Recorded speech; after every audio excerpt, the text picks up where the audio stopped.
저는 작은 구멍가게를 운영하고 있습니다. 올해 나이는 66살 남자이고 제가 이곳에 구멍가게를 하기 시작한 지는 30년이 다 돼가네요.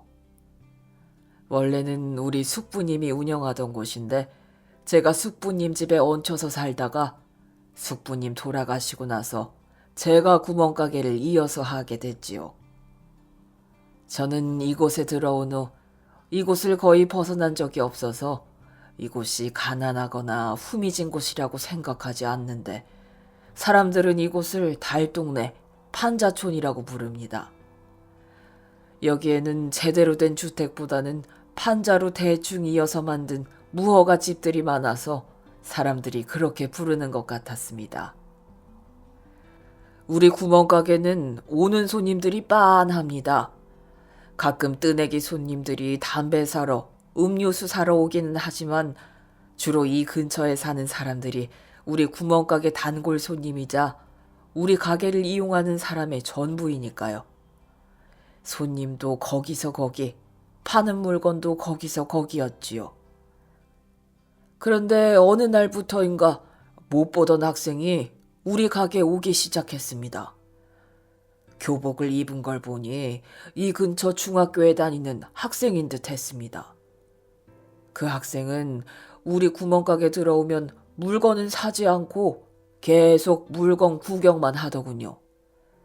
그래서 제가 학생, 새로 이사 왔어? 뭐 찾아? 하고 물으면 아무 말 없이 도망치듯 나가버렸습니다. 몇 번 그런 일이 반복되고 나서 알았지요. 그 학생이 왔다 가면 꼭 물건이 한두 개씩 사라지는 것을요. 저는 그 학생이 올 때마다 유심히 살펴보았습니다. 학생은 우리 가게에 올 때마다 제 눈치를 살피면서 두리번거렸습니다. 그리고 제가 등을 돌리고 다른 일을 하는 척하면 어김없이 물건 하나를 교복 안에 재빨리 감추고 밖으로 나가버리더군요. 어떤 날은 컵라면이, 어떤 날은 통조림이 사라졌고 또 어떤 날은 설탕이 없어졌습니다. 저 녀석을 어떻게 해야 할까 고민을 했죠. 당장 잡으러 갈까 하다가 저 녀석이 맘먹고 도망가면 못 따라잡을 것 같고 그렇다고 가게에서 도둑질 해가는 녀석을 그냥 보고 있을 수는 없었습니다. 저는 일단 녀석을 따라가 녀석 부모를 만나봐야겠다 싶었죠. 저는 저 멀리 사라지는 녀석을 따라갔습니다. 그 녀석은 우리 동네 맨 꼭대기, 오랫동안 비워져 있던 집에 새로 이사 온 녀석이었습니다. 어떻게 이곳까지 오게 되었는지는 모르겠지만 이 판자촌까지 왔으면 그 부모도 나처럼 무슨 기구한 사연이 있거나 말 못할 사정이 있을 거라는 생각은 들더군요. 저는 그 녀석이 들어간 집 앞에서 그 집 상황을 살펴보았습니다. 그 녀석이 집으로 들어가니 얘기하더군요. 할머니, 나왔어. 배 많이 고팠지? 친구가 통조림을 줘서 받아왔어. 아휴, 친구가 또 줬어? 아이고 세상에. 미안해서 어쩐다니. 우리는 가난해서 줄 것도 없는데. 아휴, 자꾸 받아와서 어쩌니. 사람은 받았으면 베풀 줄 알아야 사람인데 그 친구한테 참 면목이 없다. 할머니가 빨리 다리가 괜찮아져야 폐지라도 주우러 갈 텐데 괜히 네가 이런 거 얻어오느라 친구들한테 주눅 들고 하는 거 아닌지 모르겠다. 그 녀석이 펄쩍 뛰면서 말하더군요. 아니야 할머니. 내가 왜 주눅 들어. 할머니가 있는데. 할머니, 우리 이거 김치찌개 해서 먹자. 우리 며칠 동안 계속 김치만 먹었잖아. 이거 넣어서 김치찌개 만들어 먹으면 맛있겠다, 그치? 오냐, 그래. 맛있겠다. 할머니가 맛있게 끓여줄 테니까 오늘은 밥 많이 먹자. 방 안에서 녀석의 할머니는 다리가 많이 불편한지 기다시피 해서 겨우 방에서 나왔습니다. 그리고는 휴대용 가스레인지에 불을 켜더니 아이고, 아이, 이게 왜 이래? 불이 안 나오네. 가스가 다 됐나? 가스를 꺼내서 흔들어 보더군요. 아이고, 이를 어째. 가스가 다 떨어졌나 보다. 가스가 이게 마지막 남은 것일 텐데 남아있는 게 있으려나? 옆에 세워진 가스통을 하나하나 휴대용 가스레인지에 넣어보더군요. 하지만 어느 것 하나도 불이 시원하게 붙지 않았습니다. 아무래도 가스를 하나 사와야겠다. 이거 가지고는 불도 안 붙는다. 그러자 그 녀석이 시무룩하게 있다가 말하더군요. 할머니, 돈 있어? 있지. 할머니가 이거 살 돈도 없을까봐? 할머니 돈 없잖아. 우리 전기요금도 못 냈잖아. 이번 달에도 못 내면 전기 끊어질지도 몰라.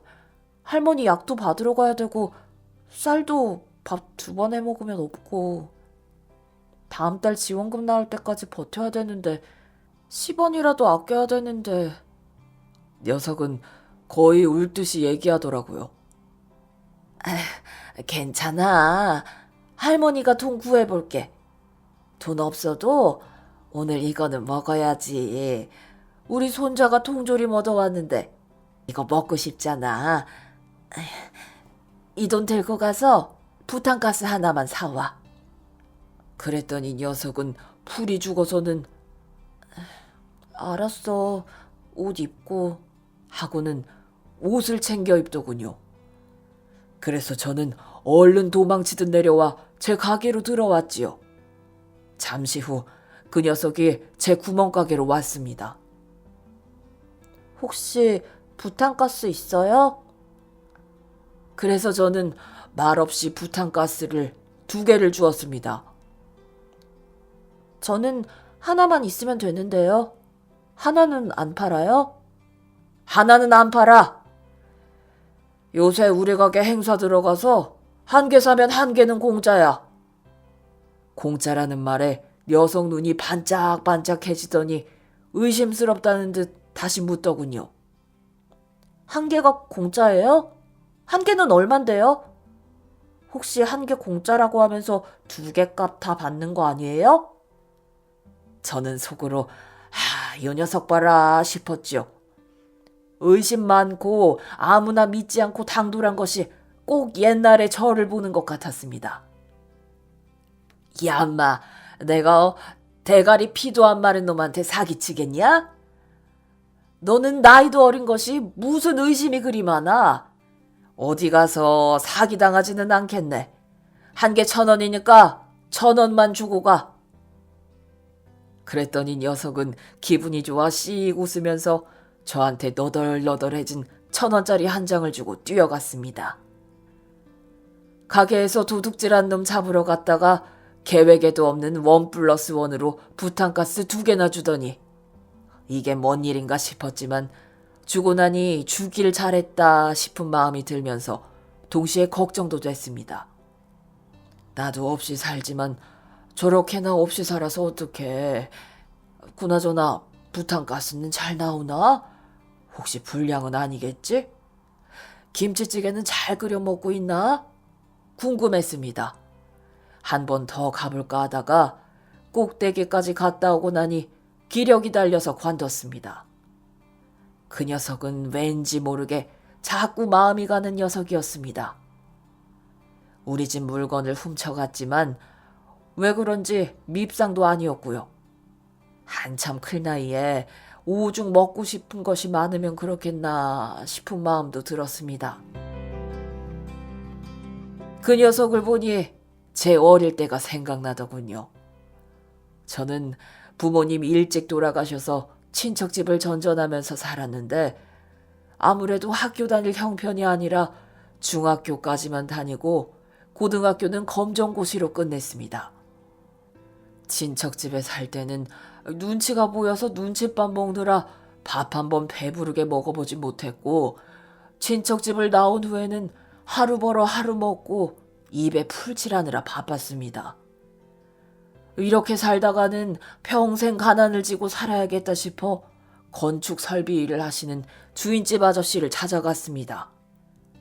저는 그 일은 어떻게 하면 할 수 있냐고 물었고 아저씨는 관심 있으면 한번 배워보라고 하시더군요. 아저씨가 가르쳐 주시겠다고요. 그래서 저는 아저씨 따라다니면서 잔심부름도 하고 기술도 배웠습니다.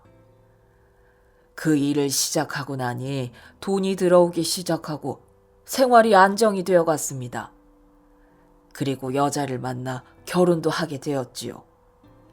그 여자도 저만큼이나 외롭게 살아온 사람이었습니다. 어릴 때 어머니가 집을 나가고 그 여자 아버지는 밥 대신 술로 살다 보니 제대로 된 일을 할 수가 없었습니다. 술 주정뱅이 아버지 대신 그 여자는 마치 소녀가장처럼 살아야 했죠. 가난이야 말할 것도 없겠고 술 취한 아버지 옆에서 오만 고생을 다하면서 살았던 모양이었습니다. 저는 그 여자가 안쓰러워 옆에서 챙겨주고 싶었습니다. 우리는 결혼식이랄 것도 없이 간단하게 식을 올렸고 서로 의지하며 살았습니다. 우리 두 사람이 처음으로 한 이불을 덮고 누웠던 날, 저는 지금도 그 시간을 잊을 수가 없습니다. 밖은 꽁꽁 얼어붙었는데 둘이 한 몸이 된 이불 속은 따뜻하니 딴 세상이었습니다. 그리고 잠시 후 여자는 깊은 잠에 빠져들었는데 여자의 숨소리를 듣고 있으니 마음이 편안해졌습니다. 사랑한다는 게 이런 거구나. 사람의 온기를 느끼며 산다는 게 이런 것이구나. 세상에 이것 외에 다른 것이 뭐가 필요하겠나. 외롭지 않은 것만 해도 내 인생 이것만으로 충분하다 했습니다. 저와 아내는 착실히 벌었고 알뜰히 모았습니다. 둘이 벌어 거의 쓰는 돈이 없으니 돈이 불어나는 재미에 더 돈을 아꼈습니다. 단칸방에서 방 2칸짜리로 옮기고 조만간 제가 설비했던 작은 아파트도 살 수 있겠다는 희망이 있었습니다. 우리는 내 아파트 마련의 꿈을 가지고 열심히 살았지요. 그런데 돈이라는 것이 참 요사스러운 것이었습니다. 악착같이 일만 하고 돈만 모으다 어느 정도 여유가 생기고 나니 딴 데 눈이 돌아가더군요. 저는 술집에서 여자를 알게 되었고 술집 여자와 보내는 세상은 또 다른 신세계였습니다. 참으로 재미있고 달달한 세상이더군요. 그 여자 술집에는 노름꾼들이 자주 모였는데 그 여자는 자리를 내주고 자리세를 받았습니다. 그 사람들하고 자주 얼굴을 대면하게 되자 저도 자연스럽게 노름에 손을 대게 되었죠. 제가 노름판에 몇 번 끼고 나니 노름꾼들이 그러더군요. 손끝이 맵고 실력이 좋은데 왜 이러고 살아요? 우리하고 같이 해봅시다. 지금 버는 돈에 20배는 벌 수 있어요. 그 소리를 들으니 큰 돈 한번 싹 쓸어 담아볼까 욕심이 생겼습니다. 저는 어리석게도 노름판에서 돈 몇 번 쓸어 담고 발을 빼면 된다고 생각했습니다. 그런데 그 세계는 제가 생각하는 그런 단순한 세계가 아니었습니다. 손이 빠른 저 같은 사람을 그냥 두지 않았지요. 눈속임 할 수 있는 방법을 가르쳐주고 기술을 가르쳐 주었습니다. 화투장을 자유자재로 다룰 수 있을 때 전국을 누비며 돈을 싹쓸이 해왔지요. 그런데 돈에는 뒤끝이 있어 돈을 딴 사람은 그 순간을 잊어도 돈을 잃은 사람은 결코 그 순간을 잊지 않았습니다. 세상에 그만큼 무서운 세상도 없었지요. 저는 또 한 번의 기술을 부리다 결국 손가락 2개가 아작났고 살기 위해서 도망쳐온 것이 여기 이곳 판자촌이었습니다. 이곳에 와서 저는 두문불출하고 칩거 생활을 했습니다. 내 아내, 뱃속의 아이, 내 따뜻했던 집, 저는 그곳으로 돌아갈 수 없었습니다. 시간이 어느 정도 지난 후 다시 집으로 돌아갔을 때 아내는 없었습니다. 이웃에 물어보니 이사 간 지 이미 오래라고 하더군요. 왜 이제 왔어요? 그간 빚쟁이들이 얼마나 찾아와서 괴롭혔는지 몰라요. 새댁이 그 사람들한테 시달리다가 몸 풀기도 전에 남산만한 배를 안고 도망치듯이 떠났잖아요. 에휴, 어디서 애는 낳았을 텐데 잘 살고 있는지 모르겠네. 돈 때문에 나도 숨었고 내 아내도 세상으로부터 자신을 숨겼습니다. 저는 아내를 수소문했지만 찾을 수 없었습니다. 그렇게 저는 아내와 어리석은 생이별을 했고 반자촌을 제2의 고향으로 삼고 살게 되었지요. 그 녀석을 보면서 기억하고 싶지 않은 제 과거가 머릿속을 스쳐 지나갔습니다. 그리고 그저 그 아이가 배고프지 않았으면 좋겠다는 생각이 들었습니다. 저는 그 아이가 학교에서 마치길 기다렸다가 녀석이 보이면 야! 하고 불렀습니다. 그 녀석은 왜요? 하고 퉁명스럽게 대답하더군요. 야, 너는 어른이 부르는데 왜요가 뭐야 왜요가? 어른한테 인사도 안 하고. 자, 이거 갖고 가. 저는 검은 비닐봉투를 그 녀석에게 내밀었습니다. 뭐예요 이게? 녀석은 의심스러운 눈빛으로 묻더군요. 왜? 뭐 죽은 쥐라도 들었을까봐? 걱정 마.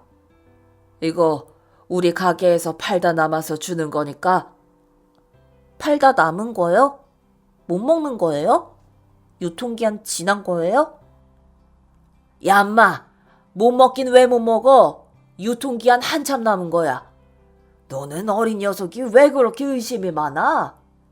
의심할 짓을 하니까 그렇죠. 유통기한 남은 걸 왜 줘요? 팔다 남은 게 어디 있어요? 가게에서는 그냥 팔릴 때까지 놔두는 거 아니에요?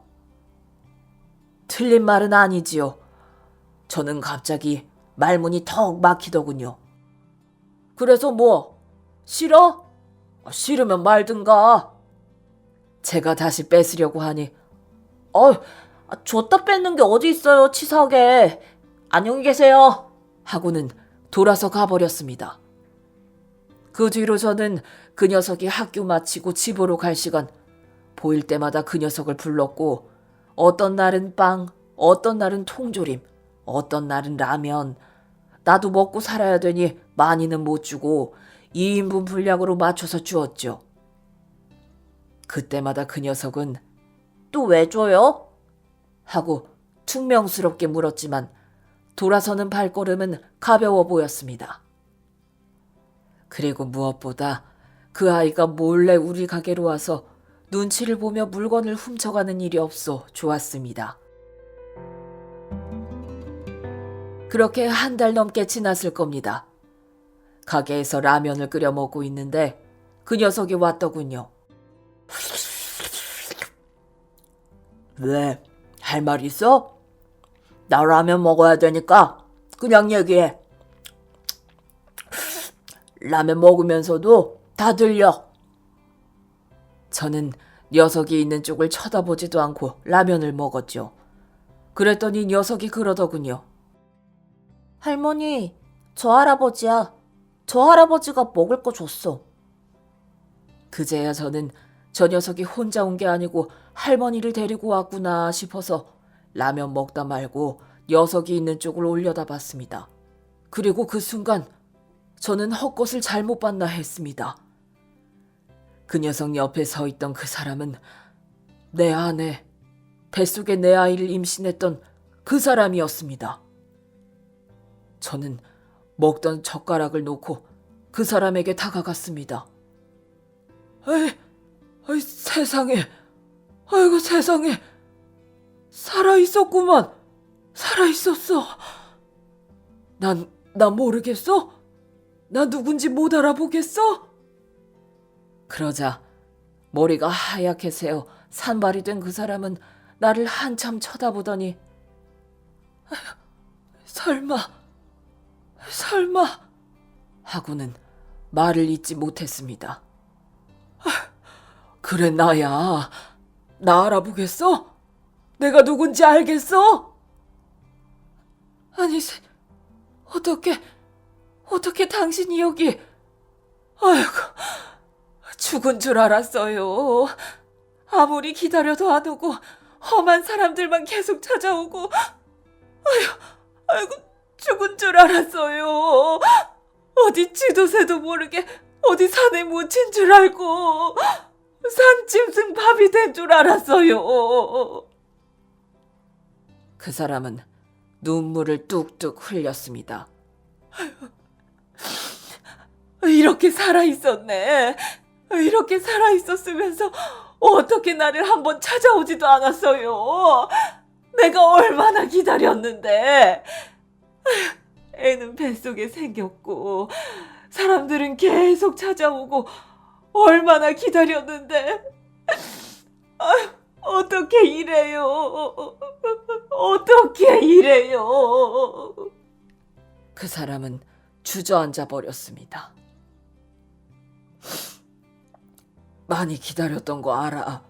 찾아갔었어. 그런데 내가 너무 늦게 찾아갔던 거야. 가고 보니 없었어. 아무리 찾아봐도 찾을 수가 없었어. 내가 사라진 것처럼 당신도 사라지고 꼭꼭 숨어서 찾을 수 없었어. 뱃속의 아이는 그 아이가 혹시 손자예요. 친손자. 뱃속에 든 애가 사내였어요. 참 야무지고 똑똑한 아이였는데 사업을 하다가 빚을 지고 도망을 다녔어요. 빚쟁이들이 날마다 찾아오고 손자가 태어나고 돌도 지나지 않았을 때였지요. 아들은 도망갔지 빚쟁이는 찾아오지. 애 엄마가 견디지를 못해서 도망을 가버렸어요. 애 엄마 소식은 모르고 아들은 몇 개월 뒤 소식이 왔는데 죽었다고. 저수지에서 발견됐다고. 불쌍한 것. 젊은 청춘 다 펼쳐보지도 못하고.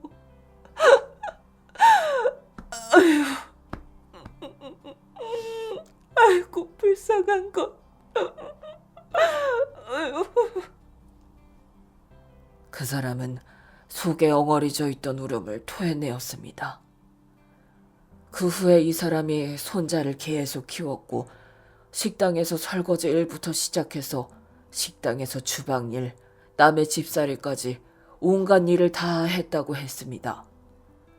그러다 나중에는 시장 한 귀퉁이에서 순대를 썰어 팔았는데 내 가게가 생기고 그나마 살만하다 했는데 교통사고를 당했다고 했습니다. 그때 몸에 철심을 3개나 박았다고 하더군요. 지금 제대로 걷지도 못하는 것도 사고가 나서 그래요. 그때까지 모은 돈 병원비로 다 날리고 오갈 데가 없어 흘러들어온 곳이 여기예요. 그런데 여기에서 당신을 만날 줄이야. 에휴, 당신을 만나려고 일이 그리 돌아간 모양이네요. 어딘가에서 살고 있을 거라고 생각은 했습니다. 그런데 이렇게까지 힘들게 사는 줄은 몰랐지요. 떵떵거리고 잘 살지는 못해도 이렇게 비참하게 살 줄은 몰랐습니다. 제가 이 사람 곁에만 있었어도 이 정도는 아니었을 텐데 이게 다 저 때문인 것 같고 늦은 후회가 밀려왔습니다. 저 하나라도 잘 살고 있었으면 좋았을 텐데 저 또한 가난한 반자촌에서 구멍가게 하나 근근히 운영하며 입에 풀칠이나 하고 살고 있으니 참 기가 막힌 일이었지요. 하지만 한 가지 다행이라면 다행인 것은 이제 두 사람이 더 이상 배고프게 살지 않아도 된다는 것이었습니다. 제가 다른 건 몰라도 그 정도 해줄 능력은 되었으니까요. 저는 두 사람을 안으로 들어오라고 따뜻한 전기장판 위에 앉혔습니다. 우리 구멍가게에서 제일 비싼 라면을 꺼내다 끓이고 계란도 2개나 올려서 주었습니다. 그리고 시간 가는 줄 모르고 지난 이야기들을 나누었지요. 이야기를 나누면서 눈물을 찍어내고 또 찍어내야 했지만 이렇게 만나게 되어서 조금이나마 도움이 될 수 있어서 다행이었습니다. 두 사람은 그나마 살림살이가 갖춰져 있는 우리 집으로 이사를 했고 우리는 한 방에 3명이 함께 살아가고 있습니다. 만나야 할 인연은 어떻게든 다시 만나게 되어 있다더니 우리가 이렇게 만나게 될 줄은 몰랐지요. 사람 마음대로 끊어내지 못할 것이 인연이고 끊어지지 않는 것이 핏줄이라는 생각이 들었습니다. 그래서 왠지 모르게 그 녀석이 자꾸 눈에 들어왔던 모양이었지요. 평생 못 만날 줄 알았던 내 아내, 내 가족. 내가 죽기 전까지 많이 아껴주고 챙겨주며 보통 사람들처럼 살아보고 싶습니다.